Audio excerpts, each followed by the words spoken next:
বাবা তুমি কই? ও মা গো, তুই কি নিয়ে আইছো? সেটা এটা হাতির আড্ডি লয়ে আইছি। এটা আমরা পাক করে খামু। এটা তুমি খাইবা? এটা আবার কোন লাগে? এটা তো খামুই পাক করে। চল এটা ভিতরে লয়ে যা। এত বড় এটা আমারে কিন্তু ভুললে হইব না, আমিও খামু। যেই না চেহারা, নাম দিছে পেয়ারা। তুই খাইতার বি এটা? এত বড় এটা খাস আর না খাস, চল এটা ভিতরে লয়ে যাই। প্রথমে এটা ছোট ছোট পিস করে কাইটা নিমু। এটাকে কেটে নেব ভালো করে, ছোট ছোট করে। তারপর এটাকে সিদ্ধ করতে দিয়ে দেব, যাতে গরম পানিতে এগুলো সিদ্ধ হয়ে যায় ভালো মতো। আর কিছু মশলা দিয়ে দেব। যদি তোমরা বলতে পারো এটা কিসের হাড্ডি, তাহলে তোমাদের জন্য আকর্ষণীয় পুরস্কার থাকবে। অবশ্যই একজনের জন্য কমেন্ট করে জানিয়ে যাও। অবশ্যই এক সপ্তাহের জন্য গিভওয়ে থাকবে, এর ভিতরেই বলতে হবে। তাহলে তোমরা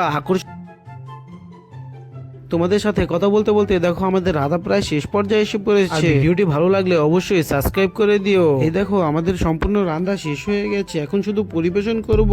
বাবা তুমি কোথায়? তুমি খেয়ে দেখো কিরকম লাগে। ছোট তুইও খেয়ে দেখ কিরকম হয়েছে। অনেক মজা হয়েছে, আমিও একটু খেয়ে দেখি কিরকম লাগে।